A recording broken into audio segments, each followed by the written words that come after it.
We're rolling. Damage Plan MMA podcast. I am Jason Laporte. As always, my co-host, Mr. Zach Partridge, in the house. What's up, sir? What up? How we doing? We're doing very good. My headphones aren't working, so I'm listening to you guys on my computer. But I'm going to pretend like my headphones are working. Okay, amateur hour. Whatever. So we got our special guest today. I'm excited. Yes, yep. The real OC, Mr. Sean O'Connell. How you doing, sir? Doing all right. Thanks for having me, guys. Yeah, we appreciate you coming on, man. This is exciting.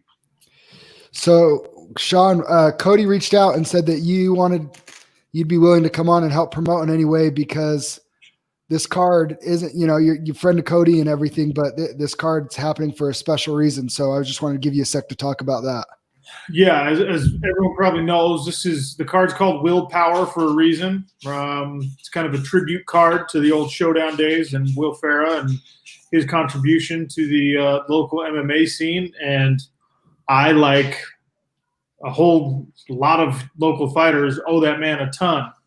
My career probably never would have launched at all to the next level if it wasn't for Will and for, the way that he treated us while we were on the way up and the way that he treated us after we had kind of graduated beyond Showdown and all that stuff. I hope everyone knows that if you've been a fight fan in the state of Utah, you probably owe that guy a lot, even if you're just a fan. And if you're a fighter, whoever had the pleasure of competing for one of his cards, then you probably already know what a great dude he was and he is, and the legacy that he leaves behind. And I think it's really incredible that Cody, who doesn't have to, has decided to make this show about that. It says a lot about who he is and the kind of promotion he has built.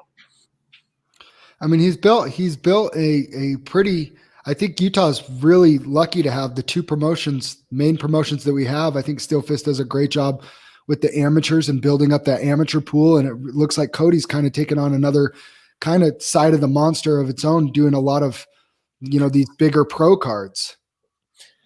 Yeah, that's kind of the model that if you were in the scene before I was, or even back when I was, you had the Ultimate Combat Experience, which is probably the equivalent of what Steel Fist is now in a lot of ways. I think Steel Fist does a good job, and those guys have always treated me well.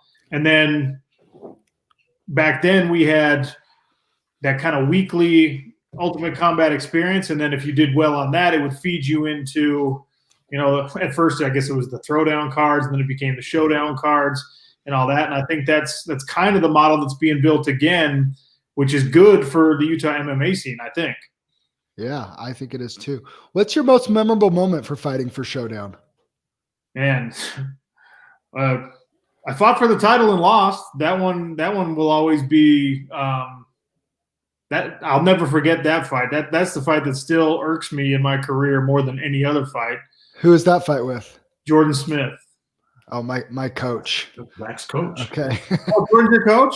Yeah, Jordan's in my corner. Jordan or Crystal have been in my corners for all my fights. Then you probably know the history I have with those two, but not really. But oh, all right. Well, that's good. They're I wish them both very, very well. Okay.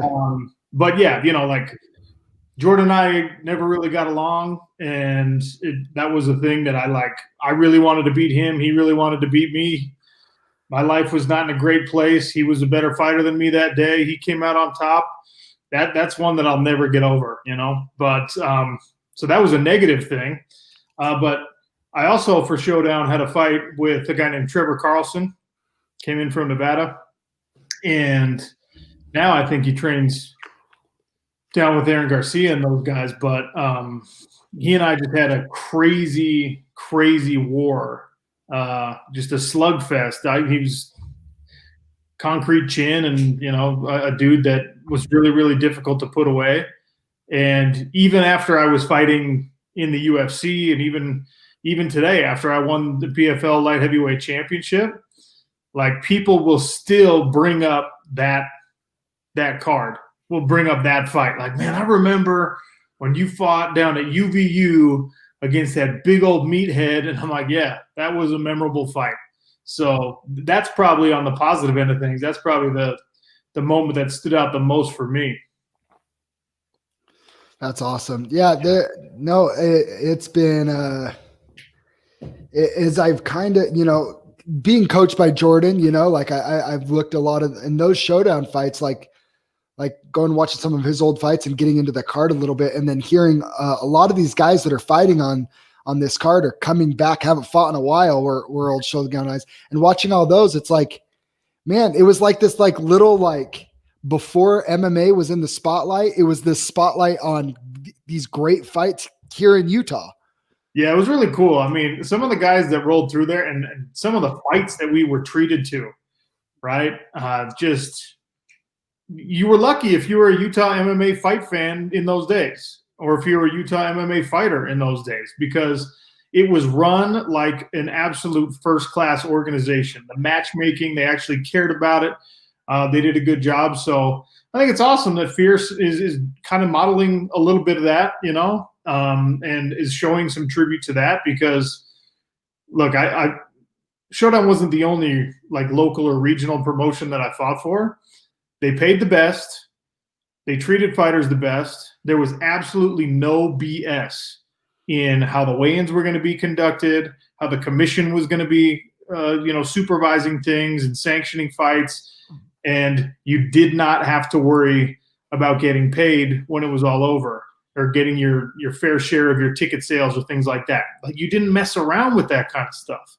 And anyone who's been in this scene for 5 minutes knows that that's not always the case. That, a lot of times fighters are pulling teeth just to get what they deserve, or just to get, the $500 that was promised to them, or the gas money for their coach to come up, or whatever it was. That's not how Showdown was. That's not how Phil ran the shop. Scott, when he was working there, he made sure everything went really smoothly. And I really do feel like because of that, guys like myself, guys like Clay Collard, guys like Jordan, we all got treated so well in our careers, reached heights that maybe otherwise they would not have. Nice. Is there a specific fight on this card that you're looking forward to? Obviously, there's a lot of throwback guys with Jason South, you got Razor Sharp. Is there a specific fight on there that you're looking forward to? Well, I always love the idea of seeing some of those guys who I fought on cards with them before, right? Like watching them go out and do their thing. But your co-host has a fight that I'm really looking forward to. I just heard you were training with Johan. Dude, Johan's a beast, man. He's the next big thing out of my gym, out of our gym, I should say. Jeremy Horn's Elite Performance. He's the guy that I think has, one of the 2 or 3 guys has the most potential to do big things. So I'm really looking forward to seeing how that thing goes down, because, he'll acknowledge this is probably the toughest test of his career.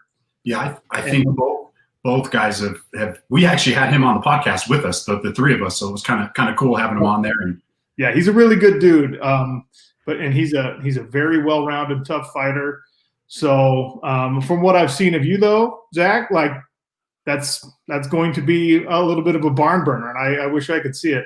Also, one of my lifelong friends, Cammie Adams, is fighting on this card too. I've known her since middle school, and very cool. Yeah, so I'm excited to see what she does. She's dropping in weight. She's fighting a little lower than she's used to, so I hope her weight cut goes well the rest of the way. But that could be a good one. Yeah, I have nothing but good things to say about Johan, but him making fun of me not being able to eat cake or anything on my birthday, that's where I drew the line, and now I want to punch him in the face for real now. Well, yeah. No, I'm just kidding. You couldn't have needed that extra motivation. No, I just tease it. No, it's been all good. Like, it's good. His last fight, I was in the corner of the guy that he was fighting for his last fight. That's one of my teammates too. And so that's the Hines kid, right? Yeah. So yeah, I actually watched him. I work in sports radio. You guys probably know that, and I actually had the opportunity to watch a couple and to actually be on the broadcast for a couple of his games. His high school games? No, when he was at Weber State. Oh, really? Yeah. Or is that his brother? Well, so Tanner and his youngest Ty both played at Weber State.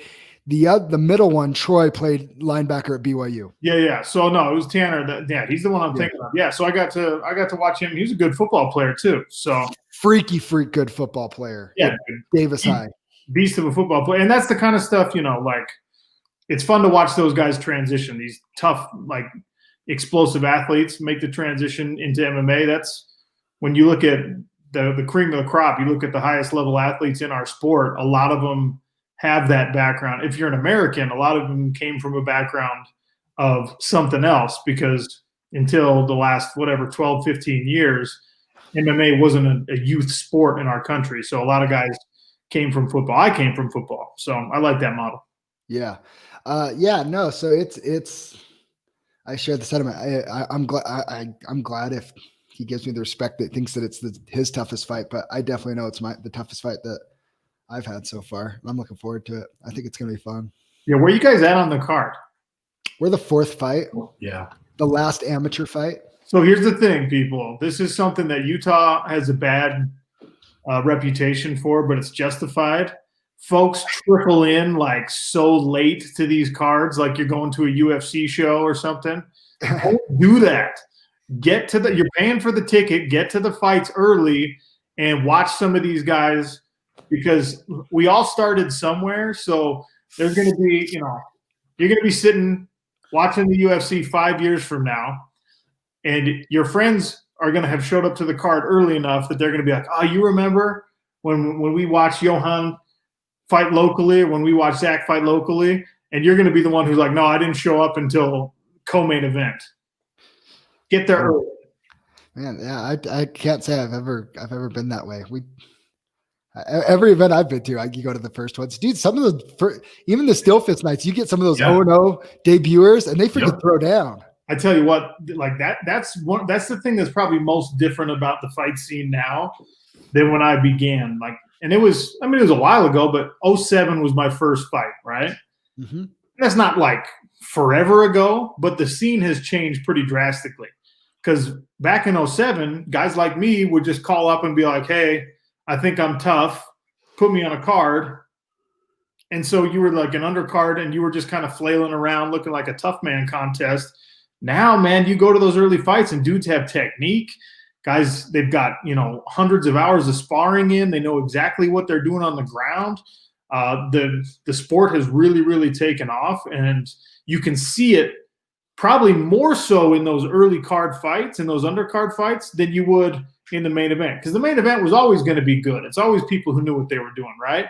Now, the guys who are the so-called like low man, they know exactly what they're doing too. So get there early. Watch all the fights, man. The last Still Fist card was, I think, got kicked off by 3 straight 0-0 guys. 0-0, 3 or 4. Yeah. And I was the co-main event that night, and so I didn't get to see all of them. But all I heard was those were some of the best fights that they'd ever seen at the amateur level, and it was all 0-0 guys. But you notice too, we're seeing a lot less of the independent tough guys come in, and they're all guys that had been, Agima Jiu-Jitsu. They had a couple guys that night and some other gyms, but they were all guys that had been in gyms for at least a year before taking their first fight, and it showed. And I just think it's the evolution of this sport is just like blowing up faster than ever right now. Yeah, it's pretty cool because the options are out there now for you to be 10, 12 years old and be getting like really high level training. Yeah. And by the time you're 20 or 21 years old, you're a veteran fighter. You're a veteran who's got a black belt in something and has like thousands of hours of training in. And that's really cool. That's an advantage for all you young cats. Us old farts like me had to kind of get into it a little bit late. Well, you're going to see when if you tune in right before our fight, my teammate Cole Faust, he's still 18 years old. He's only 2-0, but he's been training since he was 5. Like, the kid's like, he's going places, and he's only 18, and it's unreal. I mean, you look at Johan, he was 7-0 at what, like 21? Yeah, something like that. And that's a good example. Like, and the Putvins and some of those guys who kind of came into our gym when they were little kids. The rest of us are grown men, and these guys were pre-adolescent or little teeny boppers that were willing to get in and grapple with you and spar with you. Well, now they're killers. Yeah. Yeah, no, for sure. So with that evolution of stuff, so tell us what it was like, well, first I got to ask, at what point did you decide that your thing was going to be the face-offs? That's something that came out of Showdown too, because back then we would have the weigh-ins. Most of the time, the weigh-ins would be down at the gym down there that in Orem, like the Showdown gym in Orem on State Street that's now closed, right? Most of the time the weigh-ins were down there, and they would bring in like a little catering and whatnot. And you know how it is. Like, it's a small community here, so everyone kind of knows everyone and likes goofing around and joking around. And I would just goof off a little bit. Usually it was me like trying to holler at the ring girls or something during weigh-ins, like doing it very publicly to try and get people to laugh. But yeah, that was kind of the start of it. And then once I got into the UFC, my first opponent was Ryan Jimmo, rest in peace. And he's a guy that I already knew pretty well. We were buddies, so we decided we were going to do something, to bring a little attention to the fight. And we did that. That was the toast. Right? Yeah. Well, after that, it just kind of took on a mind of its own, and had to keep coming up with new ideas. I was running out of ideas, so it was time to retire because I didn't want to have to keep coming up with something cool for weigh-ins. I think the nose bop one was my favorite one. My wife was just texting me about the nose bop one. Yeah. She's like, I remember. I was telling her who was coming on the podcast earlier, and she's like, it's the nose bop guy. I'm like, yep, that's him. That was a good one. That was. Was he mad? He was mad. Which he looked pissed. He looked mad. Yeah, which, I mean, in hindsight, I kind of get it. But I told him beforehand. I told like all my UFC opponents, I try and be respectful. Yeah. And I told everyone beforehand, I'm like, hey, I'm gonna goof around. Like, you can play along or not, whatever you want.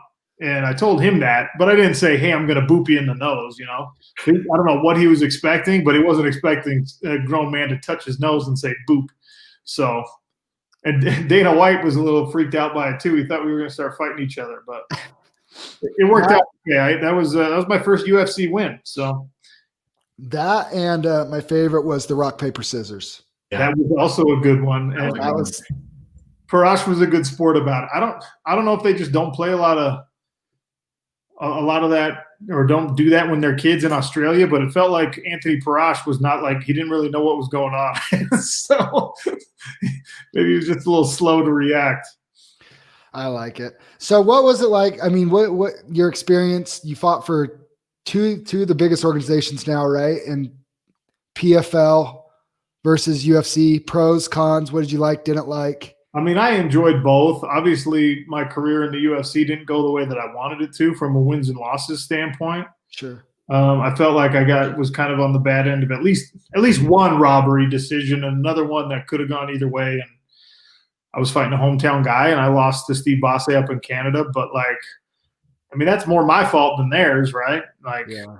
And that one was like the slugfest one, right? Yeah, that was a crazy one. But it was crazy. Yeah, and so the only thing bad I had to say about my time in the UFC was I wish I would have done better, but that's not the UFC's fault.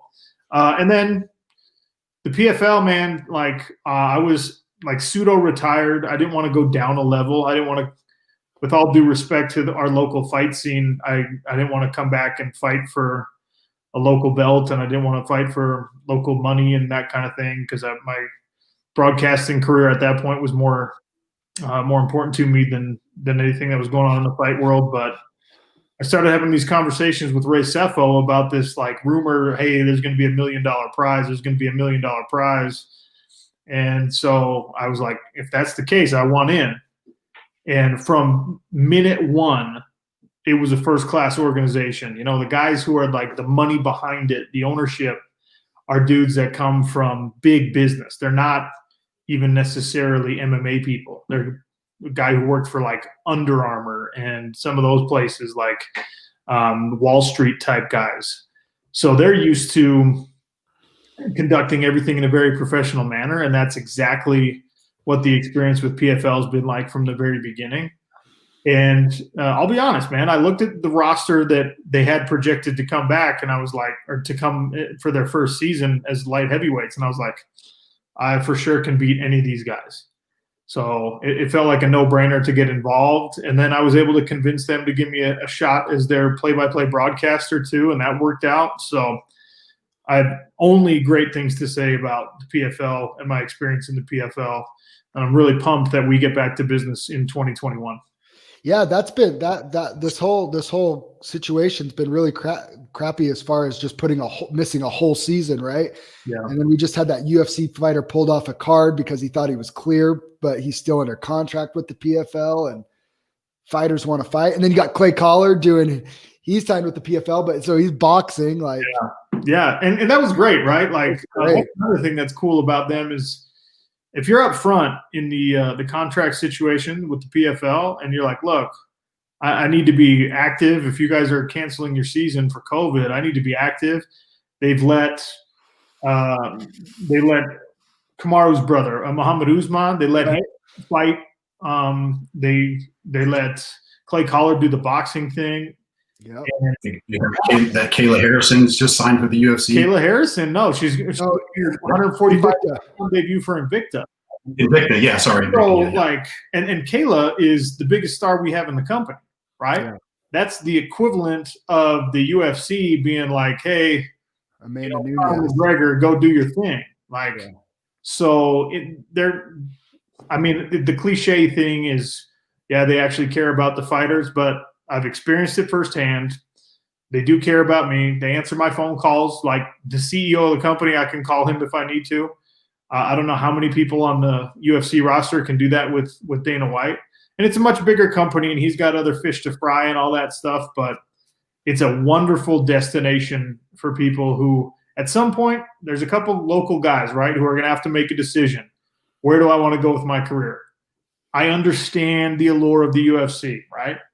I wanted to fight in the UFC. I was very fortunate to get a chance to fight in the UFC. It was an amazingly rewarding experience. You get to travel all over the world, do whatever.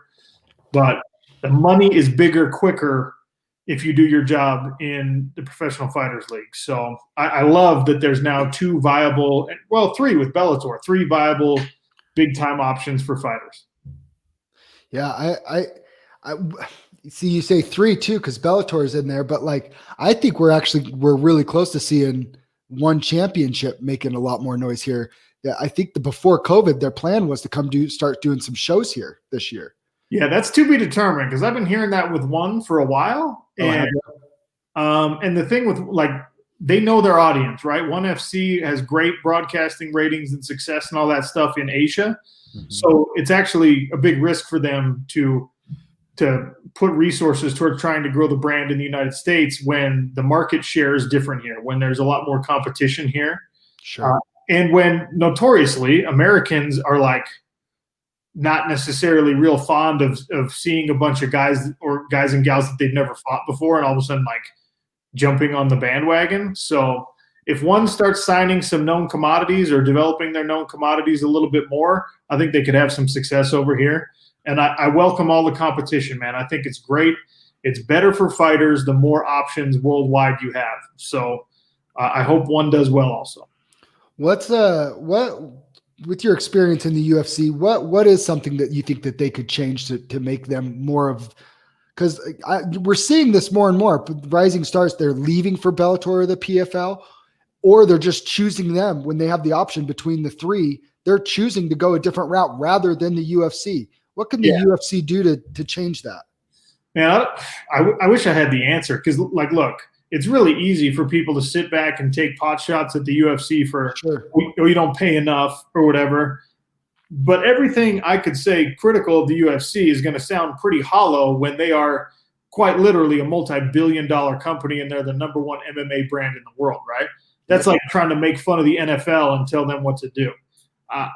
The one thing for me that feels like it's a challenge that the UFC needs to overcome from a fighter relations perspective, they don't make you until you get to a level that I never achieved. And even guys like, DeMarcus Johnson, who went before me, he never achieved, is feeling like the company actually cares, feeling like the company actually is invested in you and wants you to be part of their future plans. And it's a meritocracy. I get it. It's only if you win fights. and things like that, and I didn't win at a clip that was going to make them care about me. But there are other fighters out there who are really damn good, and they don't get a lick of promotion. You know, it's like Sage Northcutt gets all the money and advertising behind him because he's a handsome dude. But a guy like Neil Magny can win 9 fights in a row before the UFC asks anyone to pay attention to him. That doesn't make a whole lot of sense to me, and it feels super arbitrary because it's not like just what weight class you're in or how tall you are or how attractive you are or whatever, how easy your name is to pronounce. Like right now, it's that Hamzat Chimaev guy, right? That's the dude that they want everyone to know about. Like, why did you pick him? I get that he's good. He's fun to watch. But why is he the number one commodity? That's where I think fighters have a legitimate gripe, because it's just hard to know if you're doing the right thing to make the company care about you and invest in you and help you, maximize your brand. But the UFC is doing their job. They're putting on fight after fight after fight, and they're getting ratings, and they're growing their company internationally, and that means big money for everyone. I'd love to get your take on it, because we've had a lot of conversations about this. How much of the promotion is the UFC's job versus how much promotion is the actual fighter's job to build themselves, right? Yeah. And then people love to hate Colby Covington right now. Yeah. He was literally going to get cut for being a good fighter but boring. Yeah.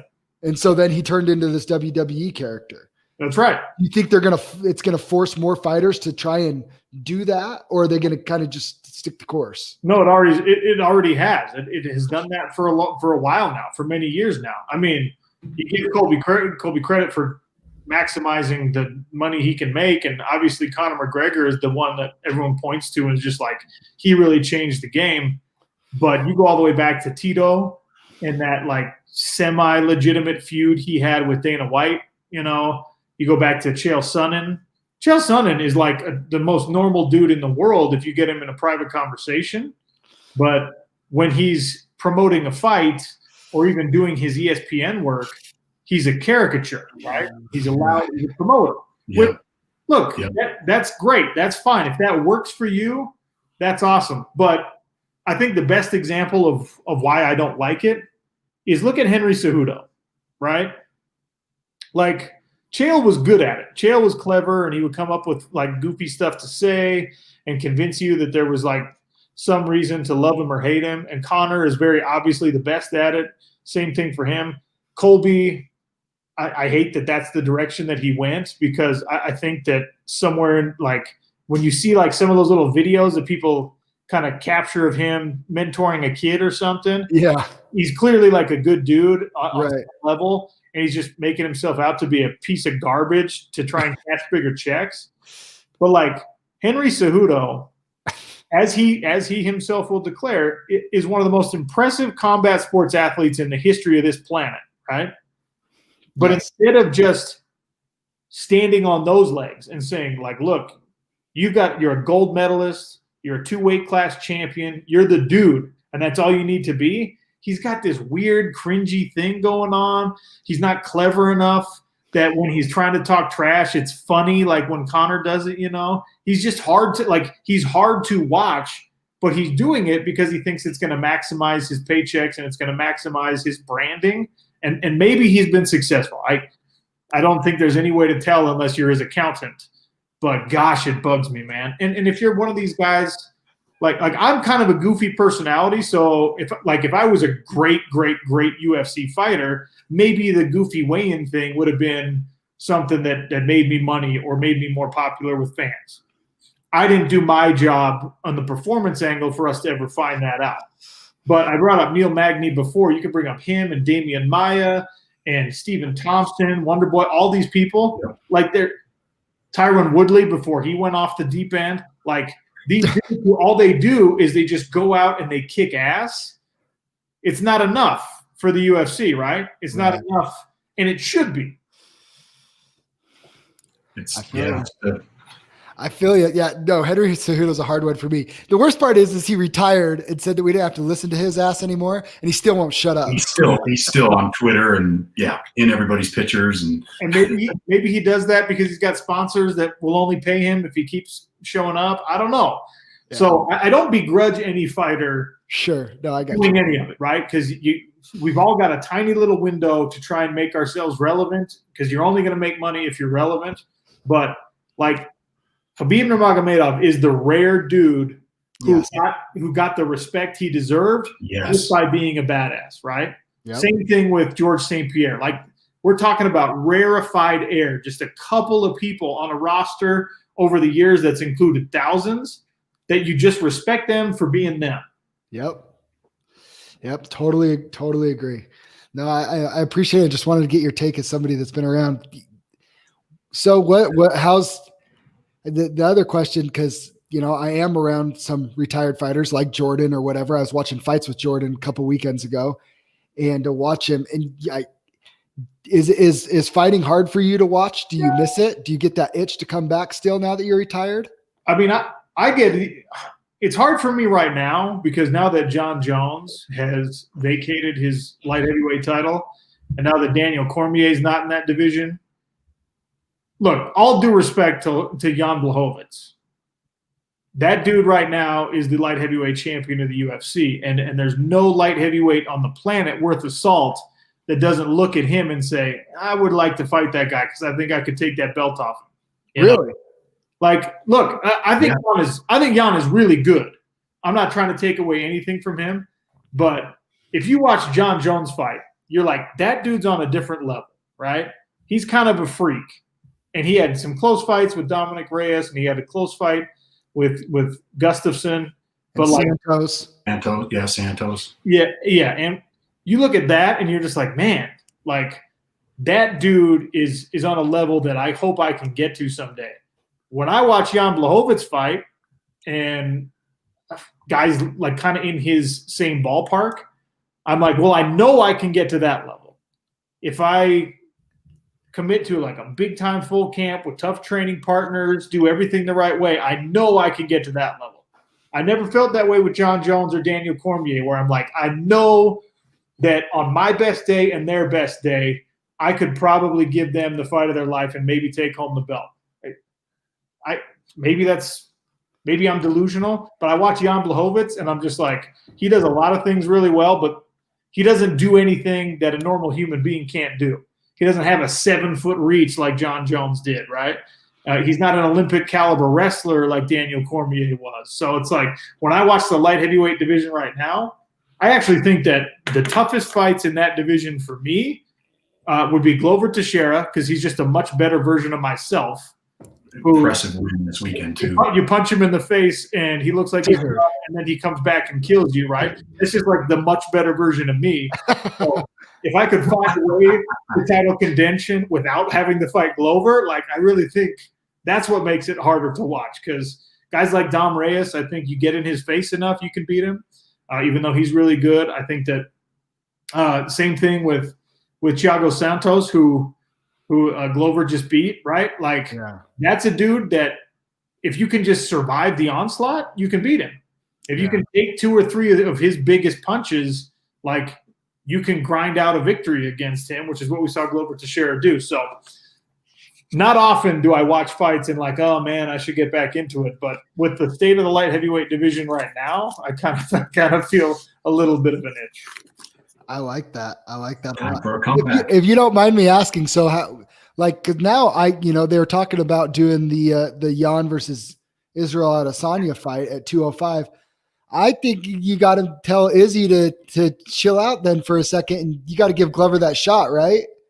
Well, I mean, Israel Adesanya is, you got to think about this like a promoter. If you're doing it for the purity of the sport and the weight class, Glover 1000% deserves the shot. And I think Glover wins that fight.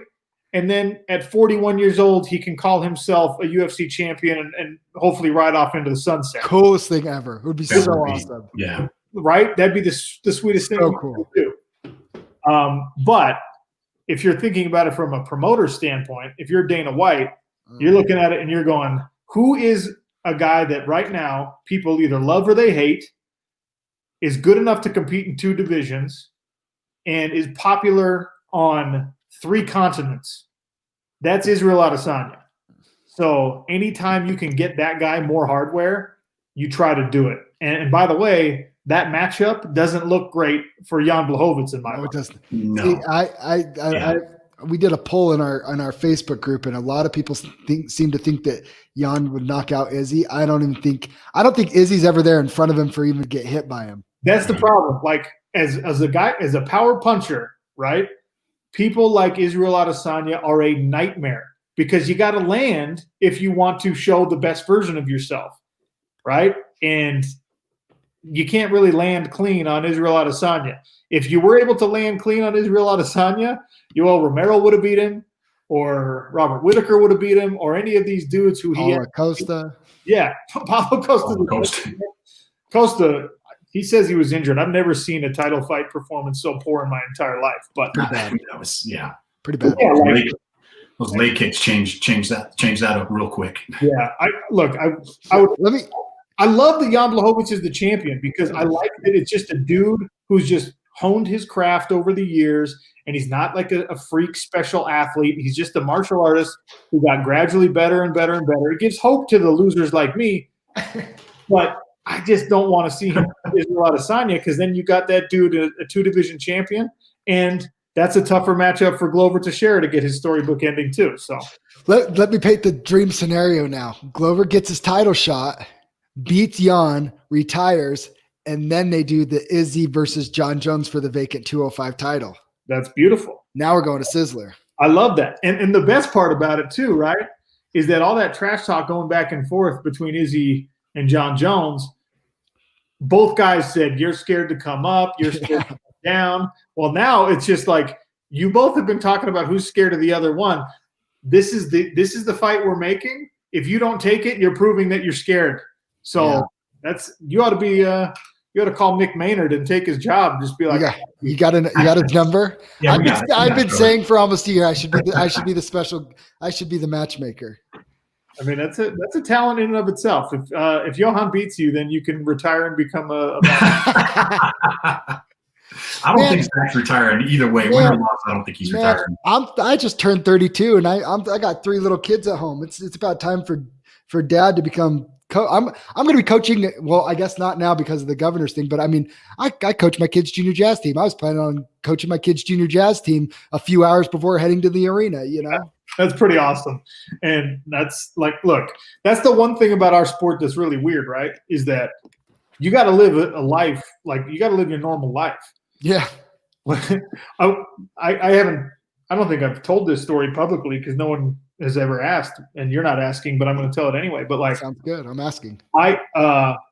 So if you count me announcing for PFL as a job, and you count me fighting for PFL as a job, that whole year on the run up to my championship, I had 4 jobs. Yeah. And the day of the fight, like I had my radio show that I was doing full time during training, because that at the time wasn't giving me health insurance. I was recruiting pilots for SkyWest Airlines as like my day gig, you know. So I'd train in the morning, I'd work for SkyWest Airlines all day, and then I would do my radio show, and then I'd go back to training, right? The day of the fight, New Year's Eve, 2018, I was making phone calls to potential pilots in the early afternoon for SkyWest Airlines, like on the day of the fight, because you just have to live your life as a fighter. Like the check's not guaranteed, the belt's not guaranteed, and that job is what gave my family health insurance. So I had to do it. I'm with you. I have my job that I get my health insurance through, my 9 to 5, if you will. Yeah. I'm a full-time insurance agent. Yeah. I'm a part owner in a car detailing company. I do this podcast and I train. That's the way you got to do it, man. Like it sucks because if we were NFL players or NBA players or Major League Baseball players, we could just focus on our craft and not have to worry about anything else. Yeah. But that's still 20, 25 years away with the money where fighters can do that, you know, like fighters on my level, at least, can do that. Yeah. I mean, I'm just an amateur. Like I've only been doing this sport for 3.5 years. How'd you get into a sport like this at 29 years old or whatever? I was 270 pounds 3.5 years ago. And I walked into one hit MMA just to lose weight. And then you decided you actually wanted to fight. And then my coach, and then Aldo said, dude, you could make 205. You could do a fight. And I'm like, yeah, we could just do one fight one time. And we're gonna get him to 170 after this fight. Zach's going down to 170. That's like and I won, and I was like, I didn't know if I was going to do it again. And then Kevin and Pat said, hey, we got this guy. You want to fight him? Like, it was on a month's notice, and they sent me the video of he was 1-0 and I was 1-0, and they sent me his video of his fight. I was like, I could beat that dude. Turned into 2-0, and then 3, 4. Now here we are. This will be my 6th fight in 3 years. That's awesome. Yeah, saying you're just going to take one fight is like, I'm just going to eat one Pringle or just get one tattoo. It doesn't work out that way. No, it definitely doesn't work that way. So now it's like, it's this like playing this game of like, everybody. Yeah, I don't know. Explain this to me. Okay. The decision to stay amateur. That's a good one, Zach. For who? For me? For you, Zach. So I was told to, I think it was Scott Bowler that gave the advice of you move to pro when there's no challenges for you in the regional area as an amateur. I never like to contradict anything Scott says because he's It sounds like you're about to, so go ahead. He's a very wise man, but it's a big but. If you're an amateur and you have to fight someone who's as good as Johan, you might as well get paid, dude. Like and I say the same thing to him, right? If you're fighting guys on a certain level, even as an amateur, like it's not that big of a leap to go pro. It just isn't. There's guys who come into my gym who were never professional fighters, who were never pros, who would qualify as amateurs, who beat the hell out of me. The amateur scene doesn't make a lot of sense to me because, this is a brutal sport, and to do it just for the fun of it, when you could be building towards something like a Dana White Contender Series fight or a PFL International Qualifier Series fight, I would tell guys, once you get 3-4 under your belt and you feel like you can swim, jump in the deep end. I don't hate it. So yeah. So what are you telling Johan? This is his 9th amateur fight. Johan should have been a pro 4 fights ago. Okay. Well, that's what because I asked him, I was like, how much longer are you going to stay amateur, bro? Like I promise you, I will not have 8 amateur fights under my belt. And look, even if you do, there's nothing, if you're a person out there to him 12 amateur fights, like do your thing, man. I'm not trying to tell you how to live, but if it was me and I had exhibited to myself and to others that I had a certain level of competency as a fighter, then it's a risk-reward game, in my opinion. Yeah. Where as an amateur, the only thing you're building towards is a pro debut, right? If you're good enough to be a pro now, you should be a pro now. I'm not a coach. I'm not trying to undermine anybody, but that's the way that I feel about it, because a lot of us came up before amateur MMA was even legal in Utah. Yep. And that's probably what skews my perception a little bit, because my first 5 or 6 fights, skill level wise, I was definitely very amateur, but I was already making money. And I was like, I got a tryout for the Ultimate Fighter after my 8th fight, after my 8th fight. And I still didn't have pro level skills, but the UFC knew who I was because I had a pro record. And I got on the Ultimate Fighter because I had a pro record. So like, it's just, it's the pros and cons. You got to weigh it all. You're not young, dude. So if you're ever going to try and make this jump, you got to make it now. Yeah. Well, COVID kind of threw a wrench in things. I was on a good pace. I fought 3 times in 11 months and we were ready to keep going. And now it's been 10 months since I fought. Yeah. All right. But who knows? Who knows, man? Who knows? My wife watches, so who knows? Your wife's going to slap you upside the head when you get home. Dude, isn't that crazy how, like, I fear what they say about what I'm doing is my wife. Sometimes I'm like, man, I really want to maybe try another one. But I can't say that in front of my wife, so. All right. Jordan says hi. He saw that we were recording. Jordan says hi. Wishes you the best. He said he was super happy when you won the $1 million. That's nice of him to say. Thanks, Jordan. Did they? Hey, Sean, I have one quick question. Have you done any security gigs lately? No. So you probably don't remember, but you and I did the security gig up in Park City Live.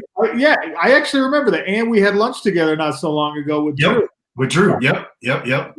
No, that was a good night. Little odd working at Park City Live, but man, those were the good old days, though, man. You know, like you probably can't tell the story of what happened, but it was good. We look, I worked in that scene a long time, and as messy and ugly as that was, I met some great people working doors at places. Some of the lifelong friendships and great relationships that I've had in my life were with people coming from that world. So you just never know where you're going to find the good stuff. Yeah, that was a good time. I actually got to be. I was in the VIP. I was in the actual owner's booth, so I figured out ways to make it profitable. Let's just say that. Good. Yeah, there's definitely ways. If you're a young fighter out there looking for a job that doesn't ask that much of you, and you can make some dough, go work a door somewhere, bouncing, and just smile at people and let them know that if they step out of line, you can hurt them. Yeah. Shout out to Drew, by the way. I told Drew, I don't know if he's watching, but I told him you were coming on. So. Yeah, what's up, Drew? It's been a minute. Heck yeah. Maybe I'll add that on my job resume. Go down somewhere. No, you got too many jobs. You got 3 kids. I only have 1 kid, so like, and I didn't have any kids during my PFL run. My wife was pregnant at the tail end of that, and then like I didn't even have a wife when I was in the UFC. I was just a bachelor and idiot most of that time. But I don't know how you guys do it when you got wives and kids at home to answer to, because that's tough. Yeah. So my oldest is 8, and then I have a 5-year-old, and then I got a 4-month-old boy. Nice. So we got all boys. All boys. All boys. Yeah. Man, I bet that's wild. So we do good, but like, it's junior jazz season. It's baseball. So a lot of it'll be fighting during pockets because, for me, where I don't think that I'm ever going to get to the UFC or a big show, it's not really my priority. Being dad is, That's admirable. It's the best thing that I've ever done. I'm glad for me, the timing made sense. The way that it worked out is probably what's best, because I have a daughter, and yeah, like she's 18 months old now, and I am so soft because I'm just a girl dad. Like I don't think I could have been tough and won any fights if she'd been around the whole time, because I'm just like, if she was like, Dad, I'd come stay home and play with me instead of going to training, I just wouldn't go to train. I fold, man. My daughter's got me wrapped around. I have 2 older boys, 24 and almost 19, and then my daughter, you can see she commented, she's 10. Yeah, she watches our YouTube channel. She says we need to get more followers, but yeah, anything she wants, I'm just okay. It's like Joe Rogan. You ever watch his stand-up on Netflix? Yeah. He said it's like he has his manhood is a mountain of marbles, and every day it's like one of his daughters takes a couple marbles, and it's just his manhood just goes down and down a little bit each day. My daughter snatched all of them like at once. She was born, I got to hold her, and it was just like, okay, well, I'm done for. I can't ever be tough again. So be glad you had boys, because I think with boys you can still be tough. Yeah, smack for sure. All right, man. Well, Sean, thank you so much. Anything else? Nope. I just want to thank Sean for coming on. That was awesome. Really thank you very much, Sean. I appreciate you taking the time out of your day to join us, man. It was awesome. Thanks for having me, guys. And please, everybody out there, support what Fierce MMA is doing, and get out there to the Willpower show. And like, Will Farah was a great man. Like, not just a great dude in the MMA world. He was a great man who took care of a lot of people. And some of the locals that you see or have had the pleasure of seeing kind of make it bigger only did that because of him. They only made it to where they were because of him. I owe a ton to Jeremy Horn, who's been my coach for a long time. Probably second to Jeremy Will has been the most influential like adult in my career in terms of getting me to where I needed to be from a mentoring role. You know, all my training partners fall into the Jeremy Horn category, but when it comes to people who've helped my career out, it's like Jeremy and Will. Rest in peace, Will, and I hope his lovely wife and his kid and everyone are doing great. I wish I could be there at the show, but I tell you, Zach, good luck. But I kind of want Johan to do that. Hey, it's okay. That's what I told Zach too, because Johan's a Marine and I was in the Marine Corps too. So I told Zach, I'm a little conflicted, man. Johan's kind of like my brother, man. Forget you.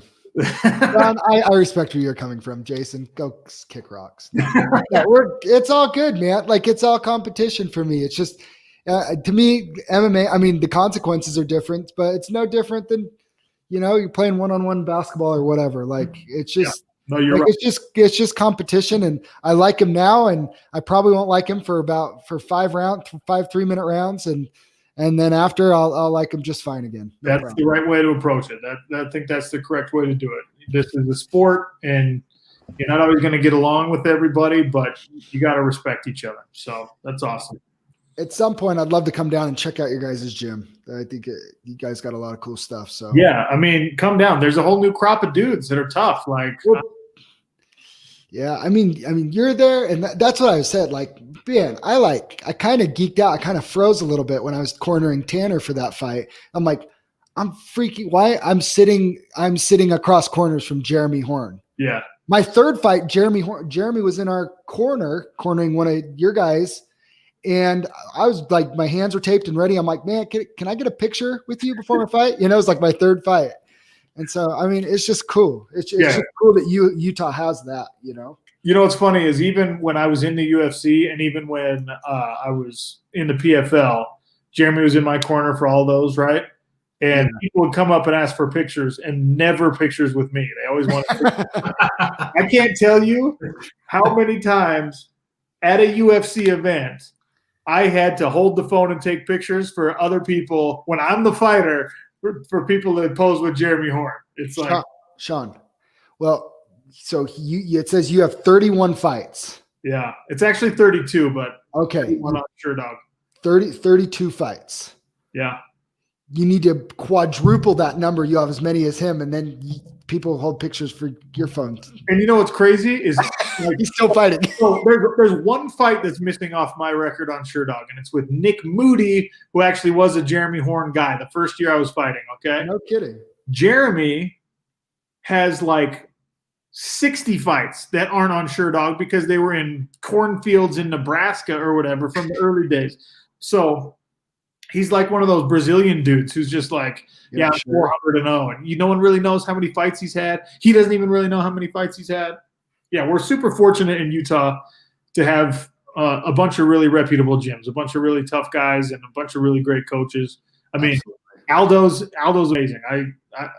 I trained once or twice up there with Crystal, and like he's an awesome dude. Like, so you're lucky to have him. And I don't know if Ben Moa is still coming into the gym. If he's still, Ben was in my corner for my first title fight, and that's my dude. Yeah, dude, I love Ben. Ben's an awesome dude. So obviously the dudes like down south, Jason Mertlick is an absolute beast. So we're pretty fortunate to be this sleepy little state with a pretty thriving MMA scene, and it kind of went on a lull for a little while, but it feels like as soon as COVID's over, it's going to be bursting back, and I'm happy about that.